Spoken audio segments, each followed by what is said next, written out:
distinguished colleagues, and especially to those of you who are visiting the campus this evening, you're very welcome. My name is Hugh Brady, President of UCD. This event is being co-hosted by UCD School of Philosophy and UCD's Clinton Center for American Studies, whose director, Liam Kennedy, who will meet later, Liam will chair the Q&A session. I've been given a somewhat impossible task. I've been asked to provide you with a brief but yet adequate introduction to our guest speaker this evening, Professor Noam Chomsky. It has been said that a great thinker is not so much someone whose opinions or ideas we agree with, as someone who compels us in our turn to think. By that standard alone, we're privileged to have Noam Chomsky visit UCD tonight. He is, more than anything else, a man who compels us to think and rethink our fundamental assumptions about language, about the world we inhabit, about the power relationships which constitute and frequently distort the potential of that world. Noam Chomsky first came to the attention of the global academic community through his groundbreaking work in the field of language. His hypothesis of language being grounded on innate biological or genetic endowment continues to influence thinkers in the field today, including those who disagree. For many outside the academic world, Noam Chomsky first came to international attention in the 1960s as a critic of American participation in the Vietnam War. Now, Socrates may have said that the role of the philosopher was to be a gadfly to the powers that be in society. In our own times, it's hard to think of a better exemplar of the gadfly philosopher than Noam Chomsky. If it is the responsibility of the intellectual to insist upon the truth, it is also his duty to see events in their historical perspective. These words of Noam Chomsky, written in 1967, are perhaps the best possible summary of both his own career objectives and trajectory, and of the continuing challenge which he throws down to all responsible citizens. Before concluding, I must say I feel obliged to say a few words of thanks to our colleagues in the Department of Foreign Affairs and the good people of Aer Lingus for getting our distinguished speaker to us this evening. I'm sure Professor Chomsky will take no offence if I say that it was somewhat reassuring for the rest of us to know that even such celebrated figures can run into local administrative issues such as passport maintenance. Without further ado, I give you our distinguished guest speaker this evening, Professor Noam Chomsky. This is a vain attempt on the part of my wife to keep me honest, so I don't go on too long. But if it doesn't work, she'll stop me. Well, I have to start, I guess, by thanking the government of Ireland for getting me through an impossible dilemma, which I suppose you know about, but miraculously I'm here, thanks to them and others. The leading scholarly article in a U.S. scholarly journal on what's called the roots of the Bush Doctrine, that's the title of the article, opens by saying that the promotion of democracy is central to the George W. Bush administration's prosecution of both the war on terrorism and the overall grand strategy. That statement is unsurprising. By the year 2005, it had reached the level of ritual. Sometimes, actually, it's given a broader sweep. So in Britain's leading journal of international affairs, the main article on the Bush Doctrine uses pretty much the same words, but adds that promoting democracy abroad has been a primary goal ever since Woodrow Wilson endowed U.S. foreign policy with a powerful idealist element, reaching particular salience under Ronald Reagan, and has been taken up with unprecedented forcefulness under George Bush #2. In journalism and commentary, this is taken to be the merest truism. It is asserted, it's just presupposed as the framework for discussion. Well, this description of the Bush doctrine is obviously of quite considerable importance. It's adopted with a near unanimity, and in that case, a rational person will seek the evidence on which it's based, and ask how counter-evidence is dealt with. And actually the results of an inquiry like that tell us quite a lot about the state of democracy in the United States and the West quite generally. So to take an extreme example, if, say, statements like that appeared in the North Korean press, we wouldn't bother to look for evidence. The evidence is that the dear leader pronounced it, and therefore it's true, there's nothing else to say. In a democratic society, in contrast, one would expect a rather serious efforts to present evidence to support a doctrine of great importance that's adopted with virtual unanimity and critical analysis of counter-evidence. And the inquiry into exactly how that has worked out is certainly worth undertaking, and I think the results are quite enlightening, at least for people who care about their own countries. Last January, as you know, Iraq held its first elections, and the elections were warmly welcomed by the government of Iran, that is. The foreign minister of Iran declared that Iran supports the wishes of Iraqi citizens for a democratic government, a fully sovereign Iraq, and a stable and peaceful region of democratic states. It's very impressive. Rational observers, however, will view Iran's dedication to democracy promotion with a certain degree of skepticism. And the same is true when Bush and Blair and Rice and Straw and so on issue very similar pronouncements. In fact, far more so in this case, for reasons that it takes a certain effort to ignore. The most glaring of these reasons is occasionally articulated, though very rarely, actually, in a considerable survey of scholarly literature. I found it once. Well-known Middle East scholar, Augustus Richard Norton, who commented that as fantasies about Iraq's weapons of mass destruction were unmasked, the Bush administration increasingly stressed the democratic transformation of Iraq, and scholars jumped on the democratization bandwagon. Before the fantasies were unmasked, there was, of course, occasional invocation of the standard pieties about love of democracy, but not beyond the usual meaningless norm. In the most extensive scholarly study of official justifications for the Iraq invasion by intelligence analyst John Prados, terms like democracy are notable by their absence, in fact, not even indexed. Well, to put it plainly, if a little bit impolitely, while asking us to appreciate their eloquent orations about the sincerity of their devotion to democracy transformation, while doing this, the U.S. and British leaders are also informing us quite clearly that they are among the most brazen liars in history. They drove their countries to war, as you know, on grounds of what they insistently called a single question, phrase reiterated over and over. Single question is, will Saddam abandon his weapons of mass destruction programs?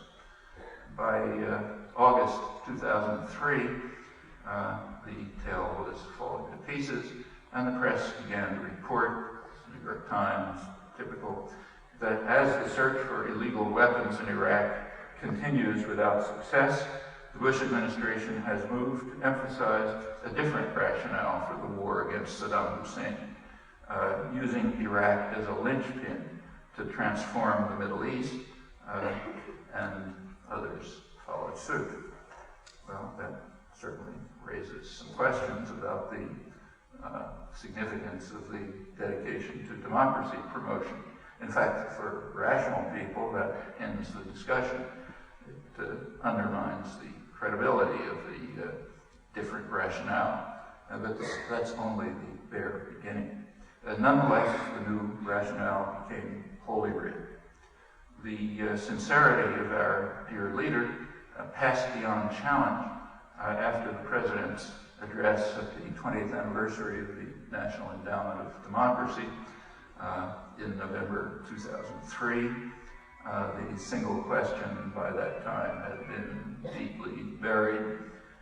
It was replaced by Bush's messianic mission to bring democracy to the Middle East, so that the president's Iraq venture may be the most idealistic war fought in modern times.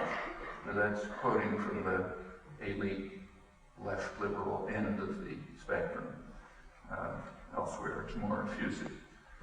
With considerable effort, I have found only the rarest of exceptions to this stance in media and intellectual commentary and scholarship, although there are indeed critics. You can find critics. They warn that what they call the noble and generous vision of democracy transformation may be beyond our reach. It may be too costly. The beneficiaries may be too backwards, not yet ready for our benevolent effort to bring them democracy. And actually, evidence for that conclusion was provided just a few days after the president's revealed his messianic mission at the anniversary celebration. A Gallup poll in Baghdad gave respondents the opportunity to jump on the democratization bandwagon, but some failed to do so, 99%.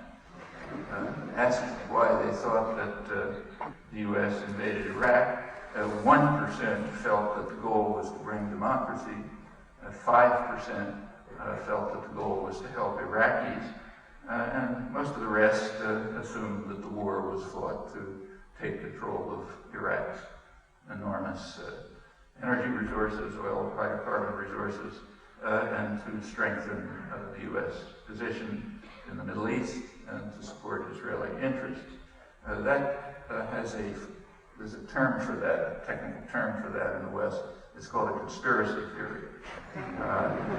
Tony Blair has been particularly irate at any hint of such a heresy, and it's derided by rational Westerners who understand that Washington and London would have been just as dedicated to the liberation of Iraq if its exports happen to be fresh fruit, and the major energy resources of the world happen to be somewhere, say, in the South Pacific. That's what we must believe, unless we're in Baghdad, or most of the rest of the world outside the civilized West. There is a problem with trying to explain to backward people how dedicated we are to their welfare. That's an old one, way back in the history of imperialism, hundreds of years. And it continues. Last September, I'm sure it was reported here, the White House sent a public relations specialist to the Middle East, Sharon Hughes, to explain that they just don't understand our sincere dedication to their freedom and their welfare. She had a stump speech. It began with, "I'm a mom and I love kids." And then it went on to say how much we love you too. Well, it didn't work very well. It's called public diplomacy, is the name for this. It didn't work very well. And the reasons were explained by the press, by the chief diplomatic correspondent of the New York Times, who followed her, accompanied her on her voyage. As he described it, I'll just quote him, Karen Hughes kept to concise sound bites rather than sustained arguments. And in the U.S., he said, that works. The sound bites come from the president, they're amplified by the media, and if that fails to work, then money can be poured into saturation advertising. By contrast, quoting still, in the lively and percussive environment of the Middle East, sound bites, media amplification, and saturation advertising don't seem to work. So these primitive people think that sustained arguments and debate and discussion are somehow components of democracy. And therefore, the task of democracy promotion is going to be quite difficult. As far as I can tell, these accounts have no touch of irony. Maybe I'm missing it. See, it looks to me as though the deterioration of democracy in the United States and the West generally is not only recognized, but in fact is lauded. Another problem that might concern us. Well, quite apart from the timing, faith in the miraculous conversion is a little difficult to sustain in the light of the behavior of the missionaries just moments before. So it's hard to recall any display of hatred and contempt for democracy, which is as clear as the old Europe, new Europe distinction that was announced by Donald Rumsfeld in shortly before the invasion, and very eagerly picked up by the media and the political class. The criterion distinguishing old and new Europe was extremely sharp and clear. Old Europe, that's the bad guys, were the countries where the governments took the same positions as the very large majority of their population. Whereas New Europe, the hope for democracy in the future, were the countries where the governments overruled even larger majorities of their population and took their orders from Crawford, Texas. Therefore, old Europe is to be disparaged, and New Europe is to be lauded as the hope for democracy and enlightenment. Again, I reviewed it. Conformity was close to 100%. I could barely find a mention of the idea that there's something odd about this. You can check to tell me whether the Irish press commentary was the same. The most honored representative of New Europe was Spain's Prime Minister Aznar. He, in fact, was rewarded for his love of democracy by being invited to join Bush and Blair at the summit which announced the invasion of Iraq. This was very shortly after polls in Spain showed that he was backed in his support by 2% of the population. That was the hope for democracy. The display of hatred for democracy, which again I can think of no historical precedent for, it reached its peak when the government of Turkey, to everyone's surprise, actually followed the will of 95% of the population and rejected Washington's demand that it provide facilities for the war in Iraq. Colin Powell, who, as you know, is the official dove, was extremely angry. He announced harsh sanctions for this defection from good order. Turkey was bitterly condemned in the national press for lacking what were called democratic credentials. The most extreme position was taken by Paul Wolfowitz. He berated the Turkish military because they didn't compel the government to overrule 95% of the population and follow Washington's orders. Here are his words. He demanded that the military leaders apologize to the United States and say, we made a mistake. Now let's figure out how we can be as helpful as possible to the Americans, they should say, demonstrating their understanding of democracy. Small wonder that he was designated idealist in chief of the administration's David Ignatia. Ignatius. He's a veteran correspondent of the Washington Post, former editor of the International Herald Tribune. Though Ignatius recognized that though in his idealist extremism, Wolfowitz might have some flaws. He said he might be too idealistic, so much so that his passion for the noble goals of the Iraq War might overwhelm the prudence and pragmatism that normally guide war planners. In an accompanying accolade, Sebastian Mallaby declared that his passion is the advance of democracy. The Financial Times chimed in London and said that has been one of the most consistent themes of his career, and so it continued. All of these tributes and accolades, and there were many, had an interesting characteristic. They scrupulously ignored his record. His record is one of consistent and appalling contempt for human rights and democracy. That's back to his days in the Reagan administration and since. There's no time to run through it, but just to mention one stellar example.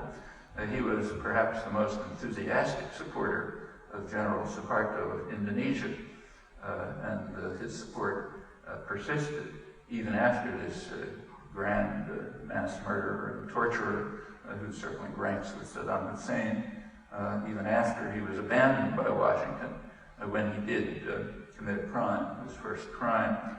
He dragged his feet on iron measures, and he was failing to control the population.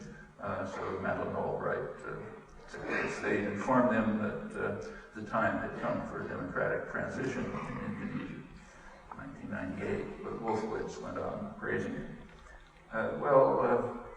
Bush and the company continued to pursue the Messianic mission in their traditional domains. That's Latin America, the traditional domain of U.S. power. In 2002, right in the midst of when the mission was being formulated, they supported a military coup in Venezuela to overthrow the elected government, but then they had to slink away in the face of overwhelming condemnation in Latin America, where the population also seems to be deficient in its understanding of democracy, and therefore doesn't appreciate the overthrow of elected governments by a U.S.-run military coup. Shortly after the popular uprising in Venezuela overthrew the U.S.-backed military coup, and then the U.S. turned to the next device, namely subversion. Subversion is typically carried out under the guise of supporting democracy promotion. So just to give one example, last September, the United States decertified Venezuela for alleged non-cooperation with the U.S. drug operations in the region, carries various penalties. However, they didn't completely impose the penalties. I'm now quoting the press. Washington waived the cuts in U.S. foreign aid usually attached to the decertification so that Washington can continue to support Venezuelan pro-democracy groups that oppose the leftist Chavez. Well, that's an interesting comment. So some eyebrows might be raised, for example, if Iran were funding anti-Bush groups in the United States right after having backed the military coup to overthrow the government. But of course, we're different. However, let's put that minor point aside and notice that for the press, it is a logical impossibility that there might be some groups supporting Chavez who are pro-democracy. If you're pro-democracy, you're anti-Chavez. And there's proof for that. The proof is that Washington has so declared. So North Korea style is proven. And therefore it can have no relevance whatsoever that Chavez has repeatedly won monitored elections, carefully monitored elections and referenda, despite overwhelming and bitter media hostility, which probably would never be tolerated in the Western country, and that his popularity runs very high, estimated maybe up to 80%. Nor is it relevant that Latin America's major polling organization recently found that while satisfaction with democracy continues its ominous decline throughout Latin America, incidentally in striking parallel to the neoliberal programs which are designed to undermine democracy. But despite this steady decline, there are a few exceptions, and leading the list of exceptions was Venezuela, where support for democracy climbed sharply to 75% through the Chavez years, and the country now leads Latin America in support for the elected government. But what Venezuelans think about Venezuelan democracy is plainly irrelevant. Washington opposes the government, and therefore any support for it must be anti-democratic. That's true by definition in a well-run doctrinal system. Again, you might investigate it and see if this is an exaggeration. Elsewhere in Latin America, democracy promotion continues in its familiar course. In March 2004, the missionaries were concerned that elections in El Salvador might come out the wrong way. So they warned Salvadorans that if they make the wrong choice, the country's lifeline might be cut. The country's lifeline is remittances from people who do the dirty work in the United States, along with other consequences. And Salvadorans recognized that this is no idle threat, and they elected the right person, so that was an authentic democracy. These perfectly familiar patterns are being followed throughout the world in the normal fashion. For example, in Central Asia, where the Bush administration has been enthusiastic supporters of some of the world's most awful tyrants, torturers, and murderers. Well, the facts are not controversial, they're reported, but there's an explanation for them. Here's an explanation from the New York Times again, which is bemoaning the fact that we're supporting some of the worst monsters in the world. In a region of bases, energy, and big power rivalries, ideals require patience. Therefore, we have to temper our passion for democracy and human rights with deep regret, as the West has been doing for several centuries, just as we have to temper our attitudes towards, say, torture, so instructed by our leaders, not just in the United States. So last Friday, Dick Marty, the Swiss lawmaker who heads the Council on Europe investigation into U.S. torture practices, rendition, and so on, he reported on his inquiries into alleged European participation in the U.S. policies of extraordinary rendition, fancy word for torture, which are in radical violation of international law on human rights. We can say, I'm quoting him, we can say without a doubt that these illegal activities of transporting and detaining prisoners were taking place in Europe, and that European countries have a fairly shocking attitude towards these criminal policies, not just Romania and Poland, to which European powers would prefer to limit attention, but elsewhere. Others may consider their own role and responsibility in that. Well, the strongest witnesses for the defense of the authenticity of the Messianic mission should be the leading scholars and activists who are the most enthusiastic advocates of democracy promotion.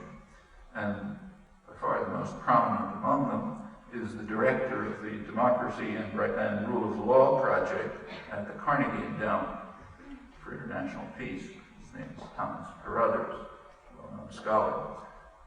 He identifies himself as a neo-Reaganite, meaning he agrees with the British scholarship that Wilsonian idealism took on particular salience under Reagan's leadership.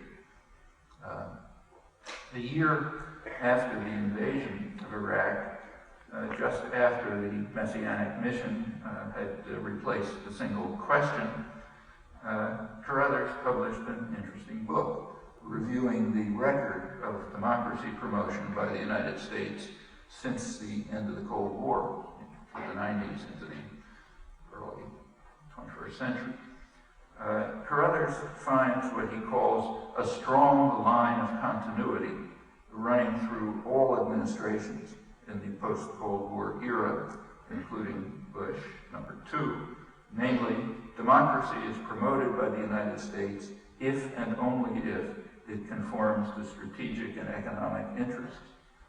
He finds that all administrations are what he calls schizophrenic in this regard, with puzzling consistency, odd mental disorder that seems never to disappear. Carruthers also wrote the standard scholarly work on democracy promotion in Latin America during the Reagan years, when it took on particular salience. He's actually writing both as a scholar and also from an insider's perspective. In that case, he was in the State Department taking part in what were called the democracy enhancement projects. Carruthers describes these policies as sincere, but a failure, and a systematic failure. He's an honest scholar, and he reports it. The systematic failure is that in the regions where U.S. influence was least, in South America, there actually was progress towards democracy, though the Reagan administration tried to impede it by supporting right-wing dictators and killers. Where, in contrast, where U.S. influence was greatest in the regions nearby, and progress for democracy was least. And Carruthers gives the reason. The reason was that the United States would tolerate only top-down forms of democratic change that did not risk upsetting the traditional structures of power with which the United States has long been allied in quite undemocratic societies. So in short, the strong line of continuity and the strange schizophrenia goes back a decade earlier to the Reagan years, when the powerful idealist element in traditional U.S. policy gained particular salience, according to British scholarship. Nonetheless, the dedication of our leaders to the principle is beyond question, and today we must believe that Bush is dedicated to the messianic vision of creating a sovereign democratic Iraq and bringing democracy everywhere. In fact, the strong line of continuity goes back much farther. Democracy promotion has always been proclaimed as a guiding vision, but it isn't even controversial that the U.S. regularly has overthrown, as has Britain, parliamentary democracies, often supporting brutal tyrannies, Iran, Guatemala, Brazil, Chile, long list of others, no need to go through it. There were Cold War pretexts, but they regularly collapse on the slightest investigation. In his 2004 book, Carruthers predicted with regret that Washington's Iraq policies would extend the strong line of continuity. As he put it, he feared that they will likely exhibit similar contradictions between stated principles and political reality. And in fact, these predictions were being fulfilled as his book went to press. The occupation authorities, US and British, worked assiduously to try to avert the threat of democracy, but they were compelled with great reluctance to abandon their plans to impose a constitution on Iraq and to prevent elections. There are very few competent observers who would disagree with the editors of the London Financial Times, quote them, that the reason the elections took place was the insistence of the Grand Ayatollah al-Sistani, who vetoed 3 schemes by the U.S.-led occupation authorities to shelve or dilute elections. The veteran Middle East correspondent Patrick Coburn adds that it was only when it became clear that the United States could not withstand a Shia uprising that elections turned out to have been an American goal all along.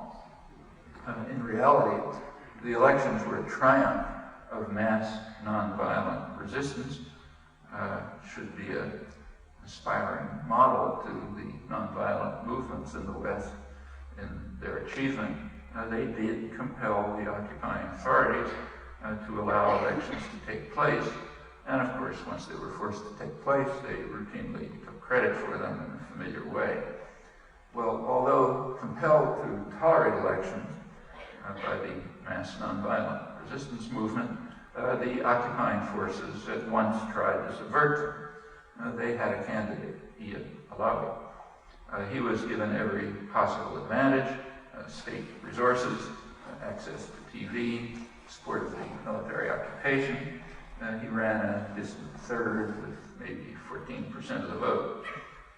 To ensure that elections would be truly free, the U.S. expelled the most important independent media from the country, obvious prerequisite for free elections. Notably the Qatar-based station Al Jazeera, which is despised by the ruling tyrants in the region and by Washington because it's been the leading force for democratization in the Arab world, which alone makes its presence before elections in Iraq inappropriate. And the background actually tells us a good deal more about the Messianic mission. And for years, high officials in the United States, Cheney, Rumsfeld, Powell, Rice, others, have been pressuring Qatar to curtail Al Jazeera's reporting. The U.S. bombed Al Jazeera's facilities in Kabul and Baghdad, killing a Jordanian correspondent there. U.S. pressure was so intense, I'm quoting the New York Times, U.S. pressure was so intense, according to a senior Qatari official, that the government is accelerating plans to put Al Jazeera on the market, though the Bush administration counters that a privately owned station in the region may be no better from their point of view. So we therefore have another demonstration of Bush's noble vision of democracy in the Middle East. No media can be tolerated, whether public or private, that are not under U.S. control. Then we will have true democracy by Western standards, not novel. Well, what Iraqis think about these matters, we can't know with complete confidence, but there's information. On the day of the last January election, an international poll was released by Zagbi International, one of the main polling organizations, which found that 82% of Sunnis and 69% of Shiites favor U.S. forces withdrawing either immediately or after an elected government is in place. A poll last August by the British Ministry of Defense, secret that was leaked to the British press, found that 82% of Iraqis are strongly opposed to the presence of coalition troops. Less than 1% believe the occupiers are responsible for any improvement in security, and for Iraq as a whole, 45% feel that attacks against occupation forces are justified. That 80% figure was quietly confirmed in the regular analysis of the state of Iraq by the Brookings Institute in Washington last November. Well, very little information comes from the press. This is the first war in memory that can barely be reported. The occupiers have created such a catastrophe, extraordinary catastrophe, that journalists simply can't go anywhere. They're almost all confined to the fortified U.S. Green Zone in Baghdad. If they go out, they're usually surrounded by Marines and Abrams tanks. And it's obvious enough There are few exceptions, like Patrick Coburn, but very few. It's obvious enough what this means for the population. The professor of strategic studies at the U.S. Naval War College wrote that the post-invasion period has been a truly horrible and brutal one for hapless Iraq, with hatred of the United States now rampant in a country subjected to years of sanctions that had already led to the destruction of the Iraqi middle class, the collapse of the secular educational system, and the growth of illiteracy, despair, and anomie that promoted an Iraqi religious revival among large numbers of Iraqis seeking succor in religion. Unfortunately, there's ample confirmation of these perceptions from Iraqi sources.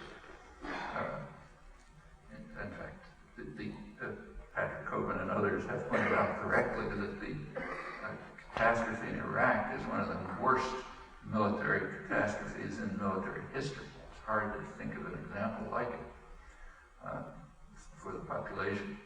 Well, without going on, it's clear enough that the Iraqi calamity again illustrates the strong line of continuity, much as Thomas Carruthers had anticipated.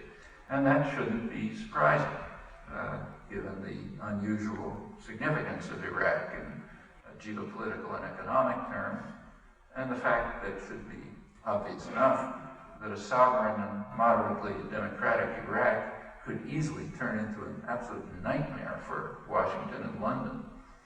So it is no surprise that they're doing whatever they can to prevent it.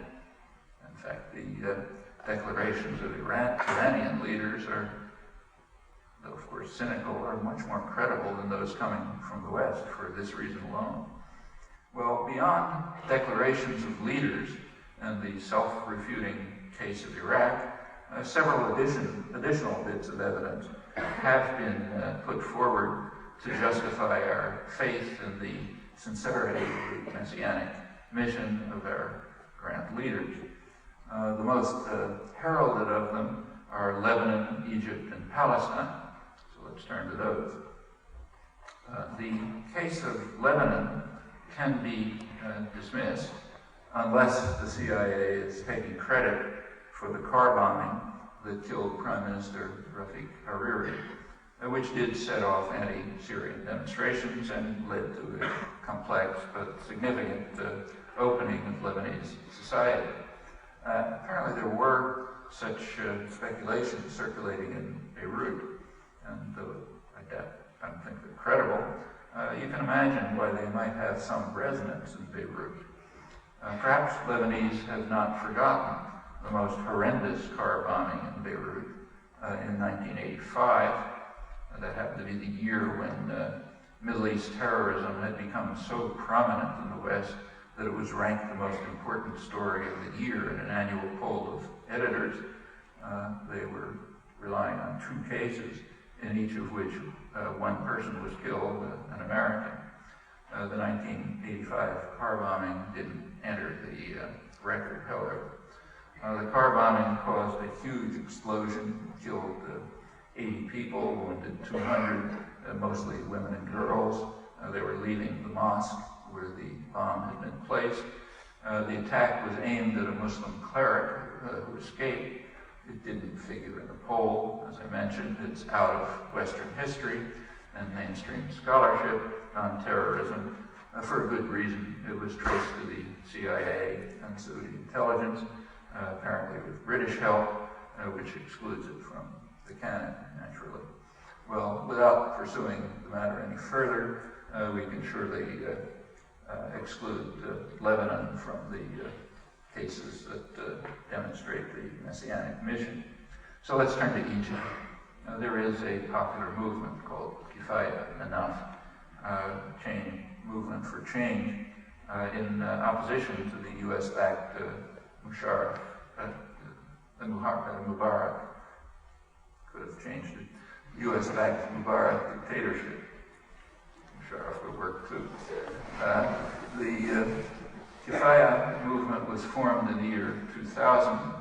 It was largely sparked by the Palestinian Intifada, The leading elements in the Kefaya movement were these Palestinian solidarity groups, and the U.S.-backed Israeli atrocities in the occupied territories stimulated the Egyptian reform movement further. It was then joined by the huge opposition to the war in Iraq. The spokesperson for Kefaya stresses that it's an anti-imperial movement with goals extending beyond the democratization of Egypt.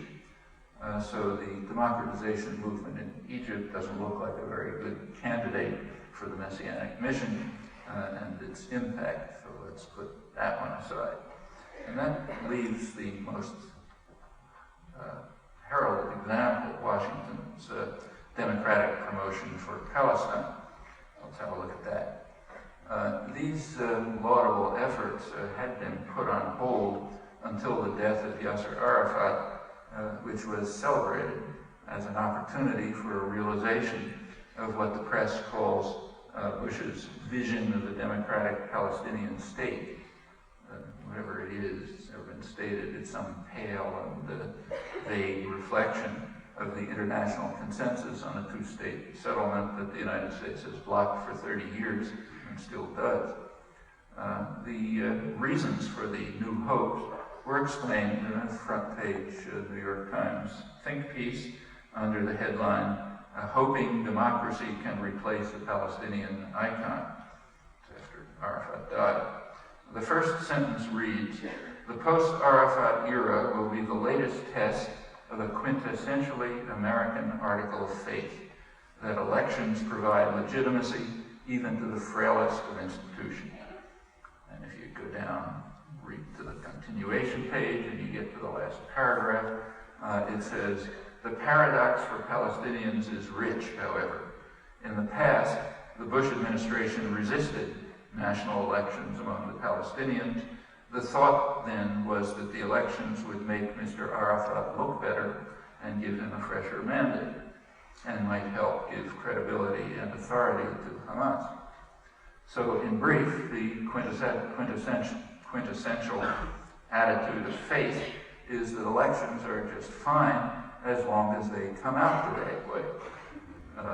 A year after the announcement, the formal announcement of the Messianic mission that set off the rush to the democratization bandwagon, year after, the strong line of continuity is revealed once again, along with its paradoxical quality. Inexplicably, deeds consistently accord with interests and conflict with words, discoveries which must not, however, weaken our faith in the sincerity of our leaders. Again, North Korean style. The analogy is not quite exact. In North Korea, if you don't accept these doctrines, your faith can be pretty brutal.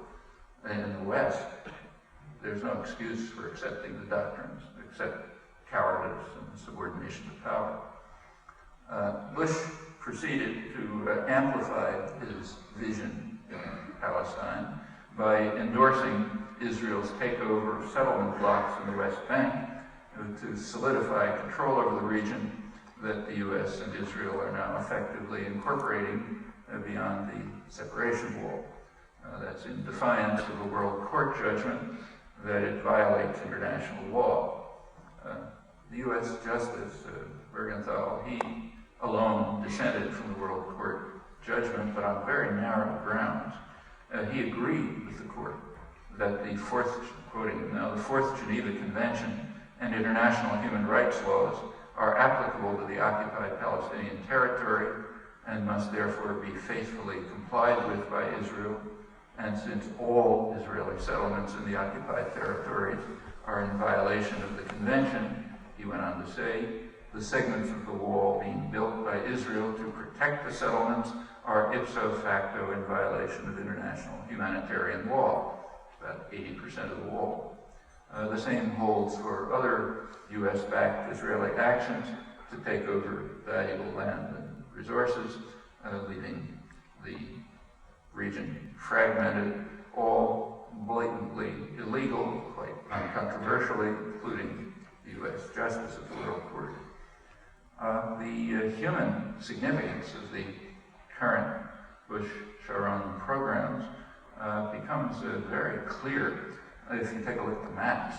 I don't know about here, but in the United States, maps are scrupulously excluded from the meeting.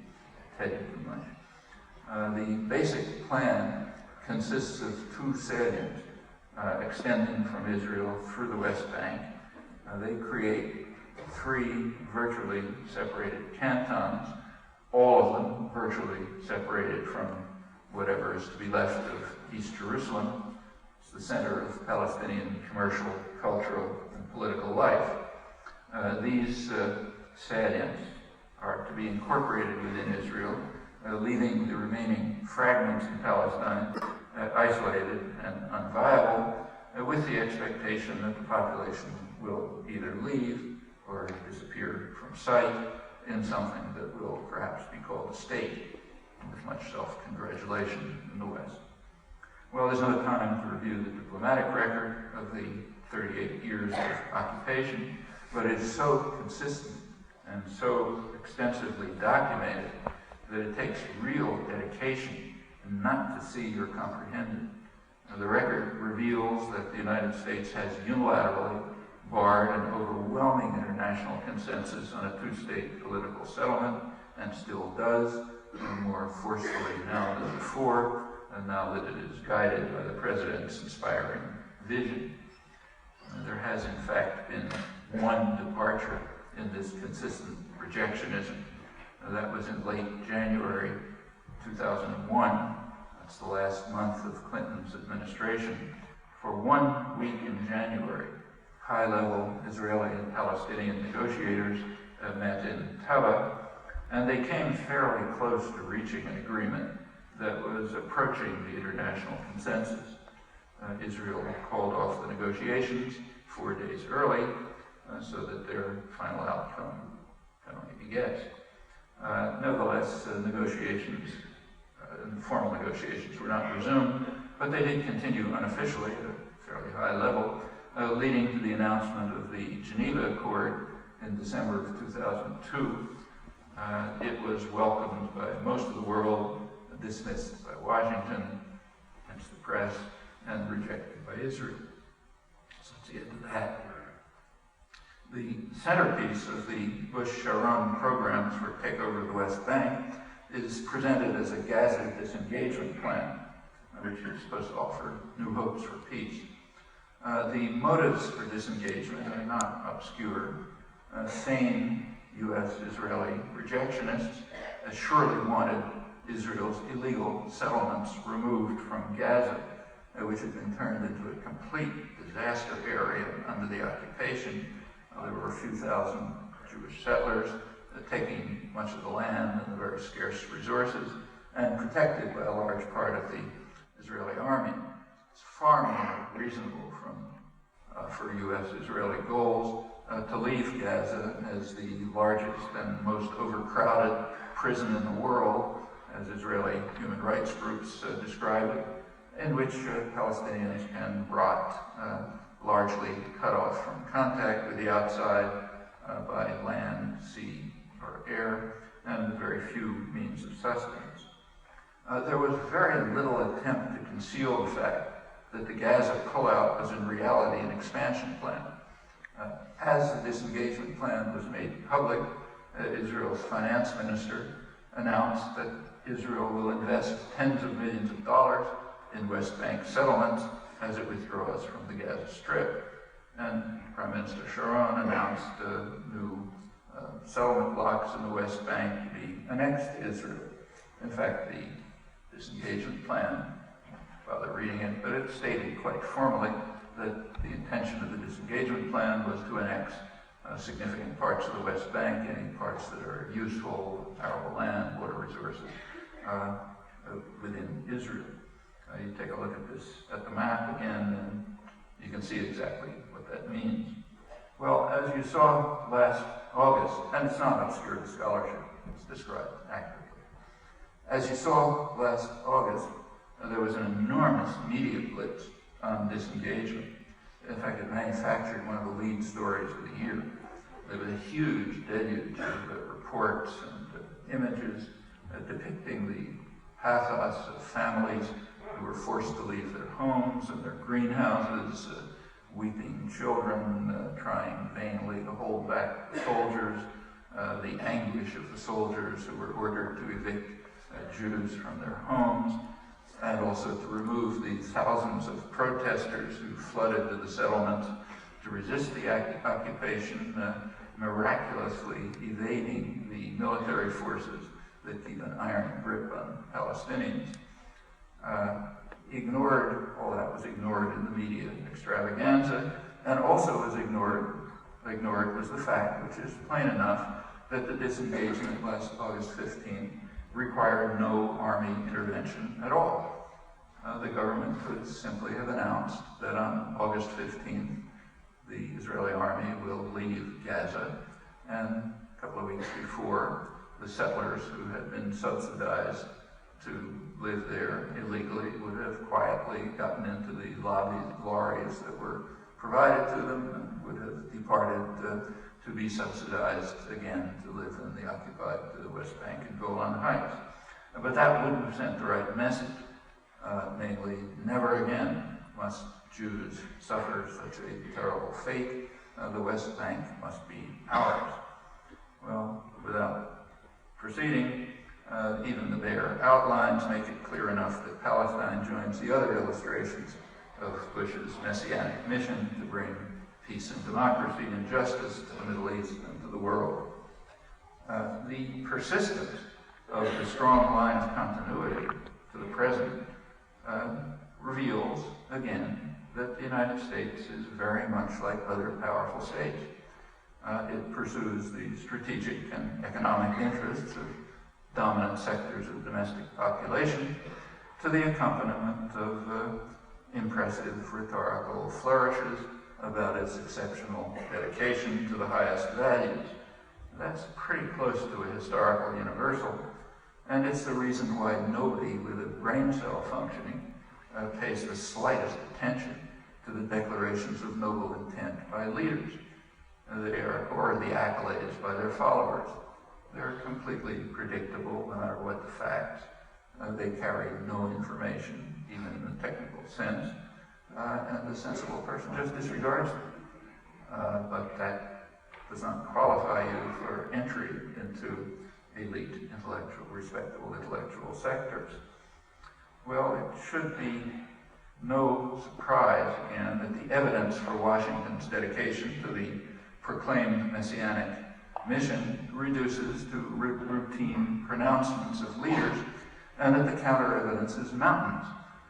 Although the unanimity of the leap onto the democratization bandwagon is perhaps rather startling, and it's of no small significance for those who care about the state of democracy. Here I'm referring to Western democracy. The general principle is that abroad democracy is fine, but only as long as it takes the top-down form that doesn't risk popular interference with the primary interests of power and wealth. In fact, much the same doctrine holds internally. It's a topic of very great importance for Americans, of course, just as similar questions are important to you and everyone else in the West. The way the problems are dealt with in the United States, however, has much broader significance because of its extraordinary influence and power. No time to go into that matter in any detail here, but I'd like to end with a few words about the topic because it provides some simple and quite useful ideas as to how to approach the grave problems that confront all of us. Well, I wouldn't presume to make suggestions for Ireland, that's your task, but here are a few for the United States. One, accept the jurisdiction of the International Criminal Court and the World Court. Two, sign the Kyoto Protocols and carry them forward. Three, let the United Nations take the lead in international crises. Four, rely on diplomatic and economic measures rather than military ones in confronting the grave threats of terror. Five, keep to a conservative interpretation of the United Nations Charter, meaning the use of force is legitimate only when ordered by the Security Council or when the country is under imminent threat of attack, in accord with Article 51 of the Charter.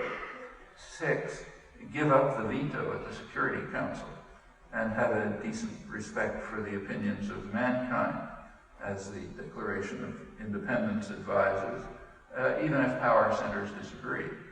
7, cut back sharply on military spending and sharply increase social spending, meaning health, education, renewable energy, support for the United Nations, and so on. Well, for people who believe in democracy, that scattered few, these are very conservative suggestions for a very simple reason. These are the opinions of the majority of the U.S. population. In most cases, the overwhelming majority of the U.S. population. They're in radical opposition to public policy. In fact, both political parties are far to the right of the general population on these and many other major issues. Few citizens are aware of these facts. And there's a reason for that. Public opinion in the United States is studied very carefully. There are in-depth public opinion studies by the most prestigious institutions, but they are scarcely reported when they reveal such facts as these, sometimes not reported at all. And they regularly do. It's a highly instructive record. Well, these are far from the only constructive suggestions that one can think of. Another very conservative and useful suggestion is that facts should matter. Those who take the trouble to adhere to that suggestion will instantaneously abandon a good deal of standard doctrine. Just to take one example, an important one, the last years of the last millennium were disfigured by an extraordinary display of self-adulation on the part of Western elites for their magnificence and nobility. The two jewels in the crown were their humanitarian interventions in Kosovo and East Timor. In the case of Kosovo, there happens to be a huge mass of impeccable Western official documentation, and it is extremely consistent. State Department, British Parliamentary Inquiry, OSCE, UN, and so on. Huge mass. It reveals unambiguously that the NATO bombing was not undertaken in response to the crimes, but rather precipitated the crimes, exactly as was anticipated. And it also reveals that diplomatic options that were available were ignored in the eagerness to rely on force that had nothing whatsoever to do with humanitarian intent. It's rather striking that in the by now huge literature on Kosovo, the Western documentation is ignored. Check and see. I mean, a few exceptions have written about it. But it's ignored, and the chronology is reversed, so that the bombing turns out to be in reaction to the crimes instead of to have precipitated the crimes, as anticipated. Uncontroversial. Check and see. The case of East Timor I won't mention. It's just grotesque.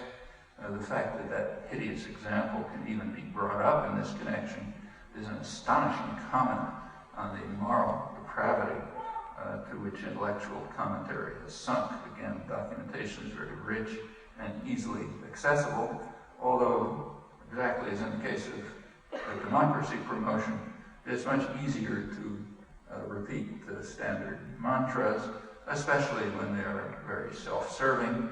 It's a pathology of the educated classes throughout history, with very few exceptions. Well, in brief, there are some very simple steps that can be taken to move to a much better world. One of them is take democracy seriously. Another is to pay attention to fact and elementary moral principles.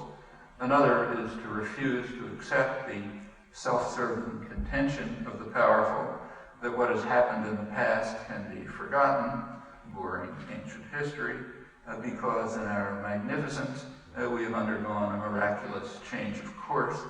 That's something that happens every few years. And other simple truths. They don't answer every problem by any means, but they do carry us quite a long way toward developing more specific and detailed answers, as is constantly done by activists and people close to them. And much more important, they open the way to implementing such proposals. These are opportunities that are readily within our grasp if we can free ourselves from the shackles of doctrine and imposed illusions. Almost. Hello, Mr. Chomsky. Pleasure to meet you. Just a few quick words, be very concise.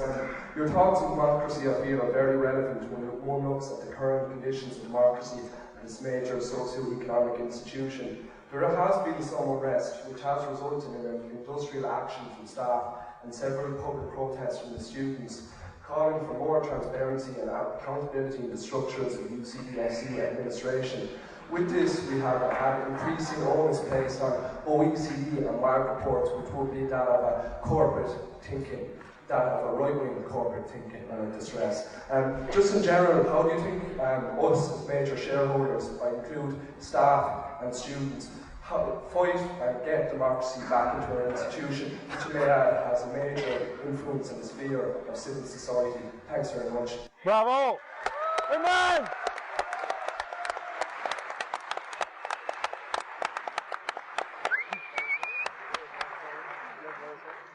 Impression it's a popular position. I obviously can't comment on the details of things I don't know about. But in general, yeah, sure, it should be done. Every institution should be run by its participants. That's what democracy means. That's why democracy has always meant anyone who cared about it, workers' control of production, participant control of every other institution, democratic control of communities interacting with one another. That's democracy. Should hold for universities. There are what are called stakeholders. Anybody who's interested, who's concerned by their operations and the effect. And yes, they should have. They should make the decisions. Whatever mechanisms are used, that has to be worked out in particular cases. But the principle, I think, ought to be pretty clear.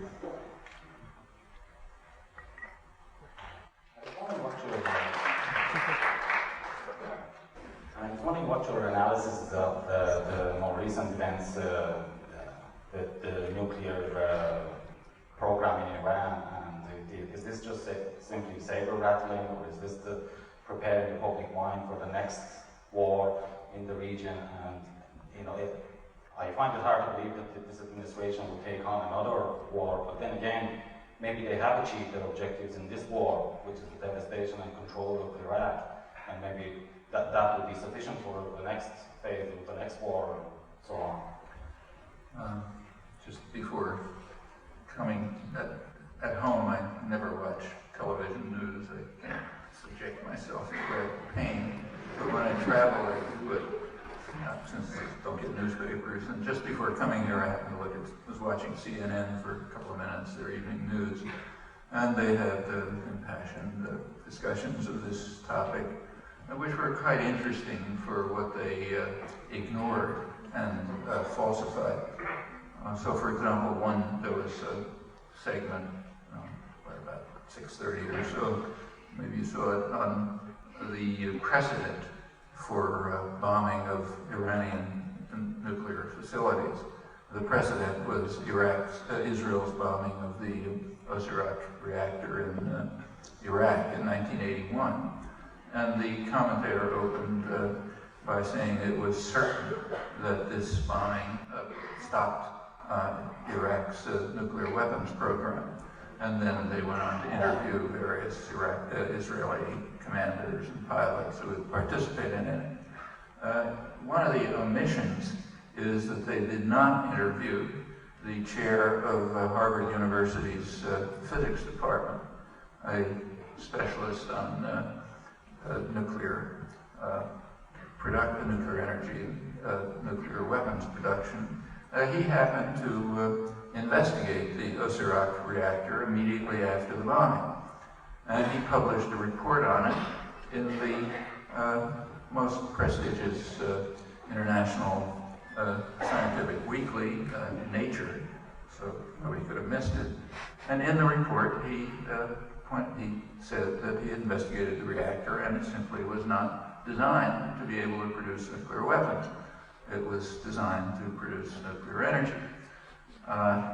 That conclusion was then confirmed by Iraqi defectors in later years, nuclear scientists who had been compelled by Saddam to work on nuclear weapons, and they make the same points. Memoirs, articles saying, yes, after the Israeli bombing, Saddam ordered them to start a nuclear weapons program for pretty clear reasons. If you're going to be bombed, you need a deterrent. As far as anybody knows, that's what happened in 1981, but it's not the required story. The required story is the one that you're hearing day after day. Okay? And it could very well be the same in Iran. There are many, no sane person wants Iran to have nuclear weapons. We can agree with that.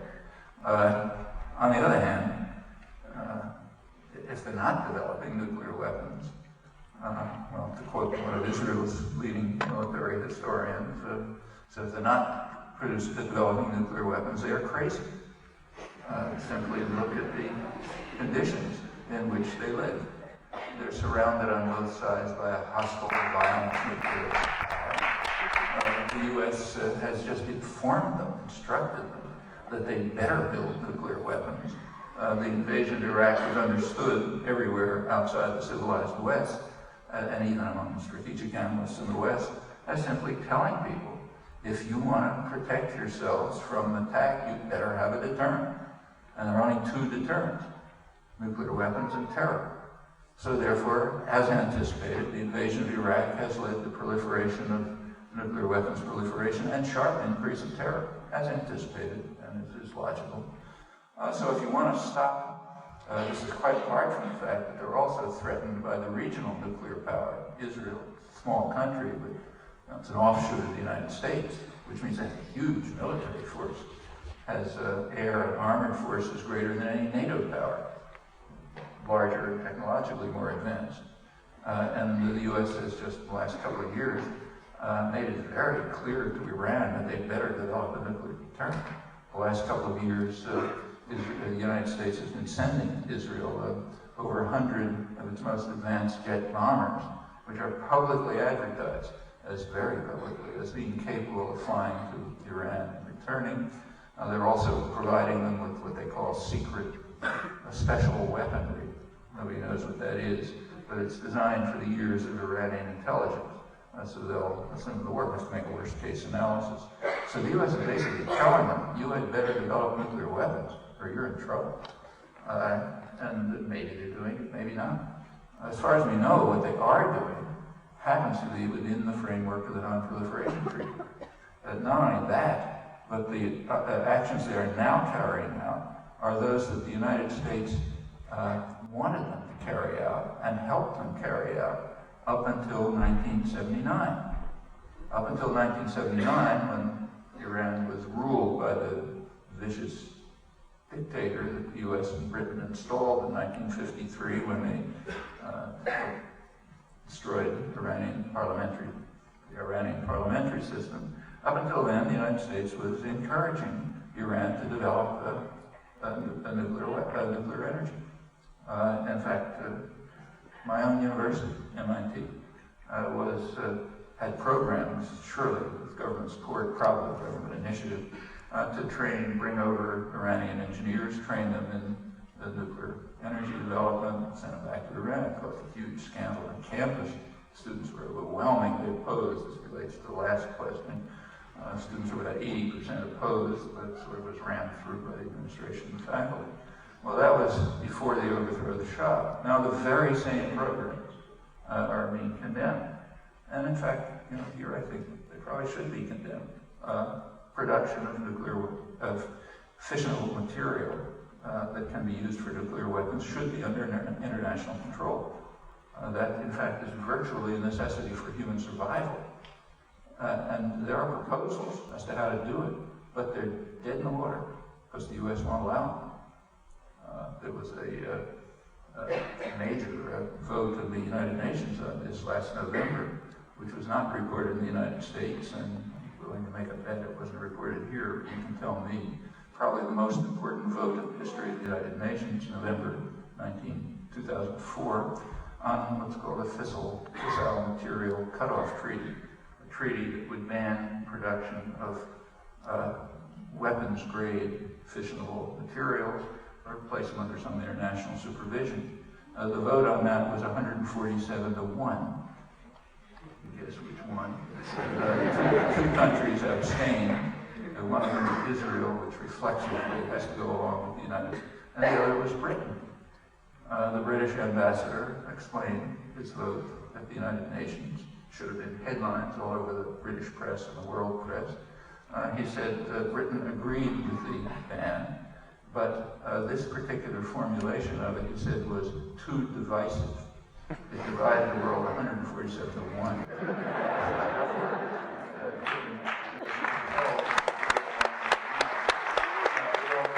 I could go on, but these are the real issues. Yes, we don't want Iran to have nuclear weapons, and there's a way to reduce the probability. One, stop compelling them to have nuclear weapons by threatening them, by making it very clear you want to attack them, and by telling credible lies about what happened with the Iraq reactor, and in every possible way making them somehow feel they have to get nuclear weapons or they'll be destroyed. That's one thing you can do. The other is to take the non-proliferation treaty seriously. The worst violators are the nuclear powers, far in the head and the lead is the United States. And yes, that should be taken seriously. In fact, the fate of the species depends on it in this case. It's not a mild, we'll talk about this in a couple of days in another talk, but this is not a small point. Yeah, that can be done. And there are constructive, serious proposals for it, but they cannot be carried out as long as the United States and Britain block. That's crucial. A lot of crazy things going on in Iran and so on, but terrible. It's easy and makes you feel good to focus on how awful the other guy is. Well, it's helpful occasionally to think about oneself. Yeah, there's a lot we can do to prevent this. Is the United States going to attack? I kind of doubt it. One reason is that it's a well-known principle, understood by everyone from schoolyard bullies to mafia dons, that you don't attack anybody who can fight back. You only attack people who are defenseless. Everybody understands this. So Iraq you could attack is totally defenseless, destroyed by sanctions, no military, and so on. But Iran is not such a simple matter. They have, you can't invade, an invasion would be out of the question. And they have a deterrent capacity. Not just missiles, but other things. For example, they could cause enormous.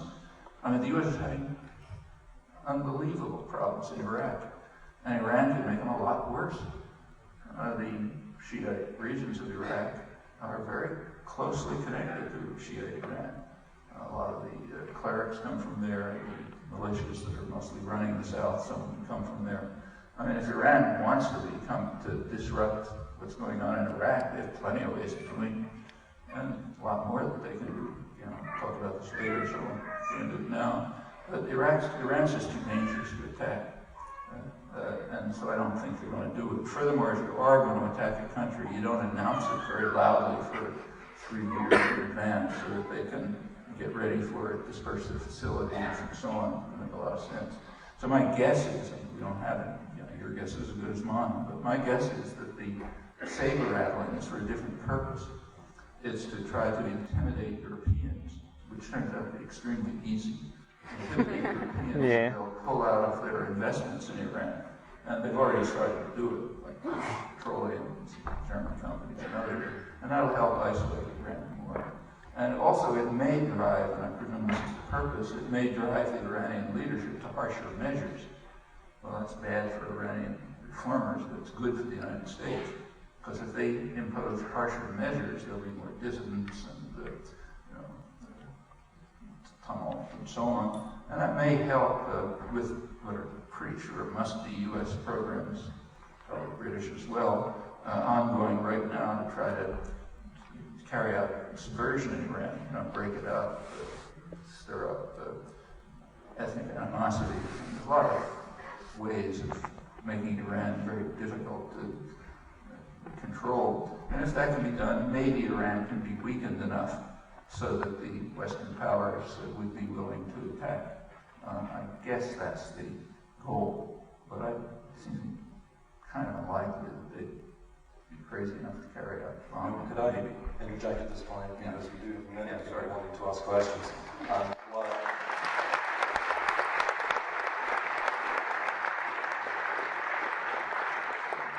Please continue. Well, I did ask for all to stick to 2 minutes. I neglected to ask no more.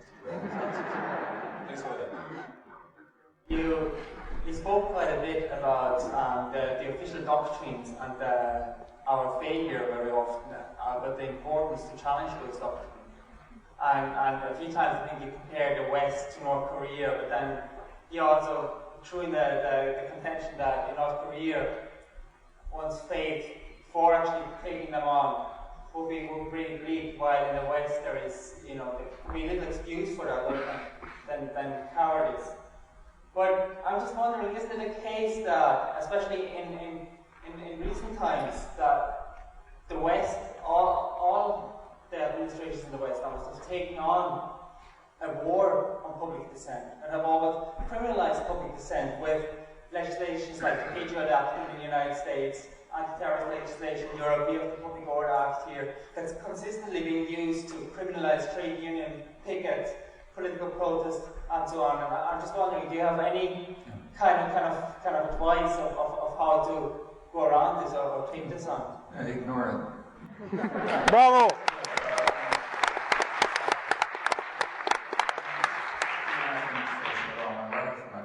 Details, it might have all ended up in jail and so on, but compared with what people deal with everywhere in the world, the kind of repression that we face is just minuscule.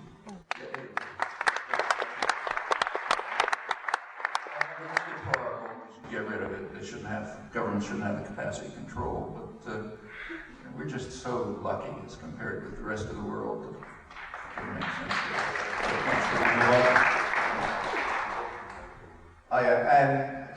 I'm an activist of the anti-war movement, so I completely agree with your thesis about imperial domination opposed to democracy. Latin America is probably the best example, where because the US is tied up in Iraq, actually you've seen quite the flowering of democracy or opening. And I suppose that you've seen the torture scandals. So one of the big things that's reignited the debate around the war in Europe and in Ireland in particular is the issue of the torture flights, which I think it continues on from things like Abu Ghraib and that. But the main point, or the main question I want to ask you is around people power, because 3 years ago people marched in the streets on February 15th, the biggest demonstration the world had ever seen before a war had started, unprecedented.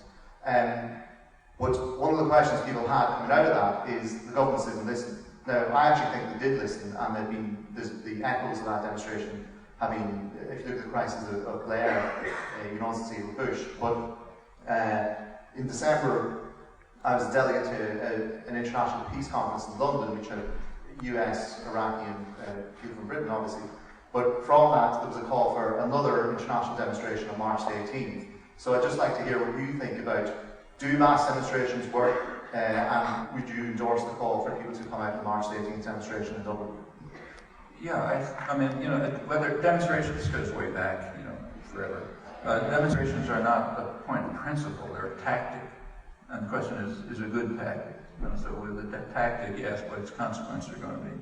Well, these tactics, if they're well done, do have influence, dual influence. For one thing, governments, power systems can't ignore them. They may pretend they don't ignore them, but that's not true. In fact, I mentioned one striking example in Iraq. The mass demonstrations in Iraq simply could not be ignored by the US and Britain, and they had to tolerate elections, gritting their teeth. And the same is true of demonstrations in the West, and it can continue. But there's another significance to demonstrations, and I think that's the really important one. They inspire the activists, the people concerned, to go on and do the important work, which isn't showing up, every year or two for a demonstration, but working constantly. If you want change, if you want serious change, it's not going to come by instant gratification. You got to work on it constantly. That's a lesson which has been forgotten in the privileged societies. but it's well known elsewhere, and it's well known in our own history. You want to achieve something like, women's rights, labor rights, voting rights, decent health care, whatever it may be in the war, you're going to have to work on it day after day, locally, regionally, all sorts of connected activities. And the demonstrations can be a way of kind of inspiring that work to continue. But if demonstrations are understood as something that you do when there's a call and then you go back to living your life, they'll be pretty much vacuous. This feeling that, whatever you think about the old Communist Party, think about whatever you like, there was one good thing about it. There was always somebody around to run the mimeograph machines and to do the regular work that had to be done, whatever it was. Now that's the same is true with labor organizing or anything else. It's got to go on. So it's got to be a real commitment.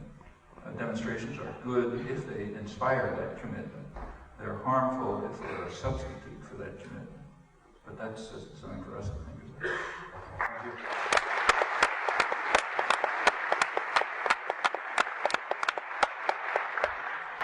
It just struck me when you were talking, Professor Chomsky, that the political character of the United States seems to be obsessed with security, and perhaps that's part of the national character, I don't know. And maybe coupled with the fact that not that many Americans actually travel outside the United States, a lot of people don't really have an understanding of different cultures, particularly the military, when they go to different countries. And I just wonder how that has happened since the United States is built, at least very significantly, on immigrant populations. How did that come about? Which would be your observation? Well, first, I think you're correct, and it's a striking fact about American history. I'm trying to go into it. It is very striking in popular literature, popular culture, and so on. There's a big element of fear, and it's been studied. There's good scholarship on it, but the fear is very interesting. It's usually fear of destruction by some massive force, from which, if you look at popular literature, standard themes since the early 19th century, we're going to be destroyed by some huge, powerful force, but at the last minute, a brave high school student or somebody, gets together in the woods, they defeat it or whatever. It's a theme that's nowadays it's in television and so on. And if you look more closely, it turns out that the vast enemy that's going to destroy us is almost always somebody that we're crushing under our jackboot. So it's blacks, Indians, Native Americans, Chinese, even progressive writers like Jack London. Take Jack London. He was one of the most progressive writers. He wrote stories back around 1910 arguing that the United States should carry out bacteriological warfare to wipe out the whole population of China, because the Chinese are insidiously trying to take over the United States. That's what those little laundries are about. The Chinese, hundreds of millions of them are going to take us over and destroy us. That's right after the Boxer Rebellion and all the atrocities and so on. And that's a theme that does run through, and you can ask exactly why it's there. And partly, I think, your point about the insularity of the United States has to do with it. It's a very insular country. Like most people don't know where France is. I can give you example after example. In fact, one interesting effect of 9/11, contrary to what's often reported, is that it made the country less insular. There was a significant, it led a lot of people to start thinking about the U.S. role in the world. And education looks a horrible atrocity, but the effect was it opens people's minds. And now there's much more concern. That's one of the reasons why there was a huge demonstration. But that's true. On the other hand, one also shouldn't exaggerate it. This fear is very carefully engendered. There are huge propaganda efforts to try to frighten people. And the more aggressive the country gets, the more it is consciously frightened. So, since during the Reagan years, this famous Saddam democracy promotion, there was just immense propaganda to terrify people. It's kind of comical if you look at it, but it was having an effect. It started off by fear about Libyans. Libyan hitmen were wandering around Washington planning to assassinate our leader, who was holed up in the White House surrounded by tanks, and miraculously he escaped. Then the United States was under threat of attack from the nutmeg capital of the world, Grenada. The British were building an air base, and maybe the Russians would locate it on a map and destroy us. We had to invade Grenada. Then, you may have forgotten, but in 1985, the brave cowboy in the White House declared a national emergency in the United States because of the threat to the security of the United States posed by the government of Nicaragua. Whether to laugh or cry. And he went on to give speeches, passionate speeches about how Nicaraguan army was only 2 days away from Arlington, Texas. And the ring was supposed to tremble. Or he frightened back terrorists. And the tourist industry in Europe collapsed repeatedly through the 80s when Americans were afraid to go to Europe because there might be some Arab terrorist hiding behind a lamppost in Paris. And it was the same in the United States. The Reagan administration particularly had people terrified of crime, of drugs, of welfare mothers driving in Cadillacs to welfare, pick up their hard-earned money and so on. And you got to do that sort of thing when you're smashing people in the face. This is a period in which the American population has really suffered. Go into it now. It's the worst period in American economic history since 1980 to the present for the large majority of the population, and it continues. And when that's going on, you have to do something. And one of the ways to control people is frightening them. It's going on right now. I mean, the Bush administration, when it was the invasion of Iraq was pretty much announced in September 2002, and it was accompanied by a huge government media propaganda campaign. Next time we hear from Saddam Hussein, it'll be a mushroom cloud over New York, Condoleezza Rice, and on. And within a couple of weeks, the American population was driven off the international spectrum. Everyone hated Saddam. The United States is the only place where they feared him. Like even in the countries that he invaded, Kuwait, Iran, people hated him, but they weren't afraid of him. What was he going to do? But in the United States, they genuinely feared him, and that continues. And it's stimulated. On the other hand, the idea that the U.S. should lash out by force is not held by the population. That's elites, liberal elites as well. I gave some of the figures before, but just to finish it, the U.S. large majority of the U.S. population, since about April 2003, right after the invasion, have taken the position that the United Nations ought to be responsible take over responsibility for security, economic reconstruction, political change in Iraq, and the U.S. should be subsidiary. That's been the public position since April 2003. No, doesn't even come up in public, intellectual commentary, journals, media, and so on. Political parties don't even talk about it. Another comment about American democracy. In Spain, you may recall, in March 2004, the population voted out the government, and what they actually called for was not withdrawal of Spanish troops from Iraq, but withdrawal of Spanish troops unless they were under UN supervision.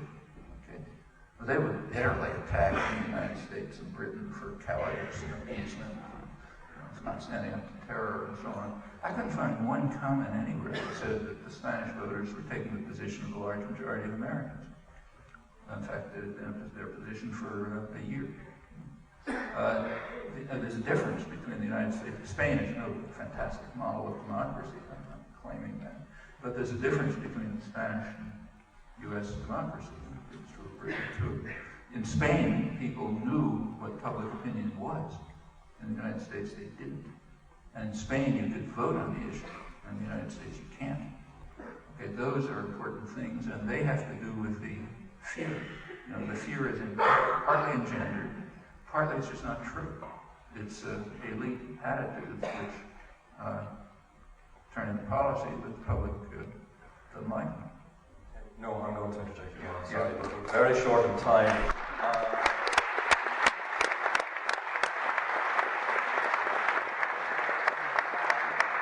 And as such, we can take only 2 more questions.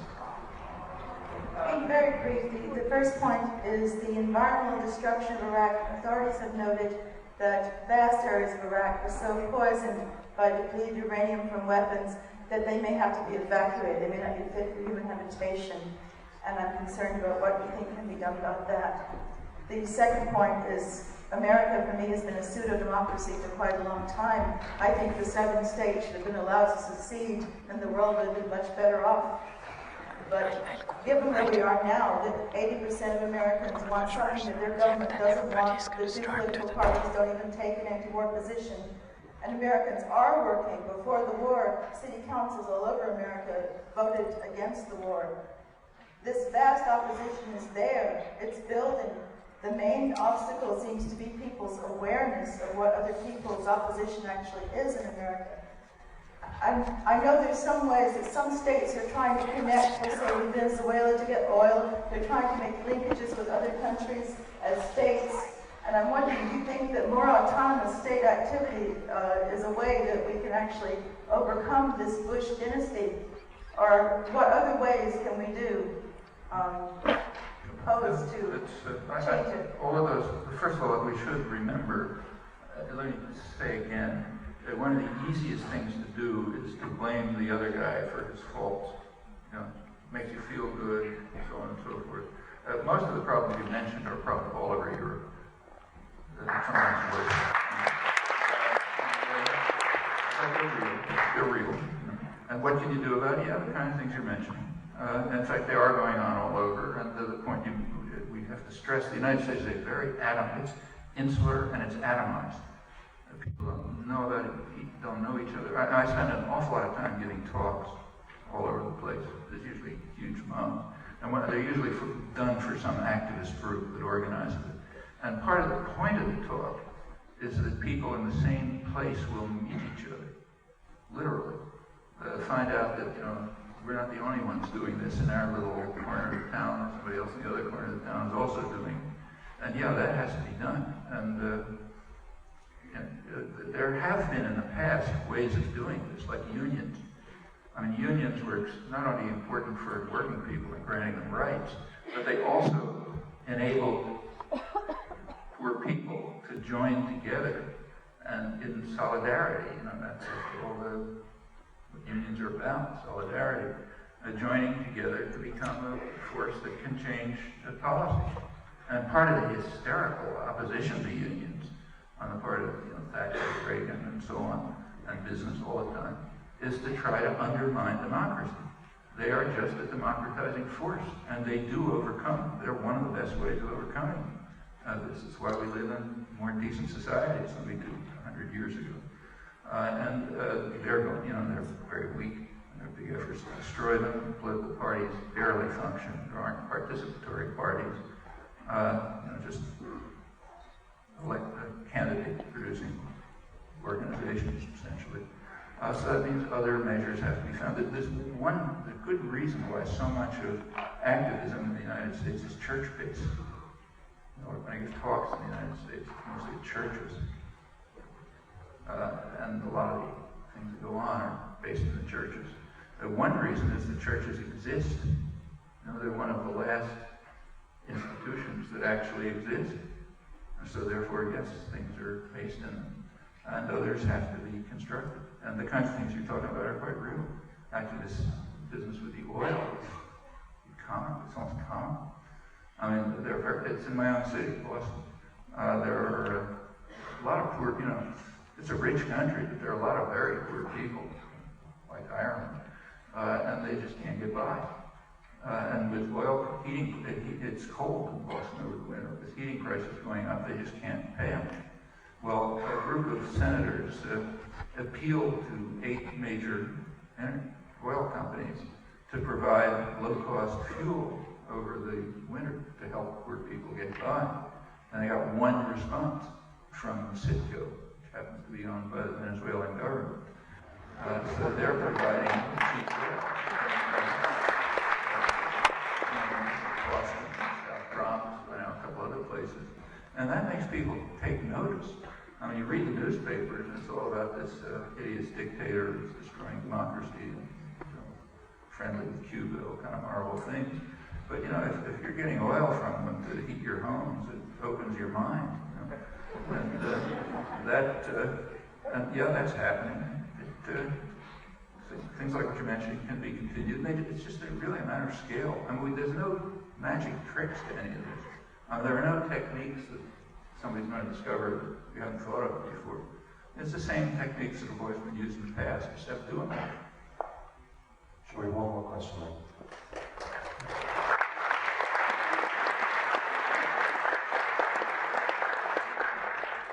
My question is about so-called Western elites. The question is, to what extent is the corporate media, such as The Guardian, The Irish Times, The Irish Independent, complicit in Iraq's legal war as a result of its inaccurate portrayal of the case for war and the continuing conflict?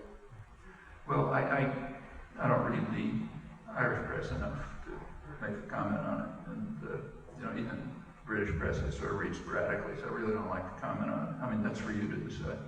But I can make a guess.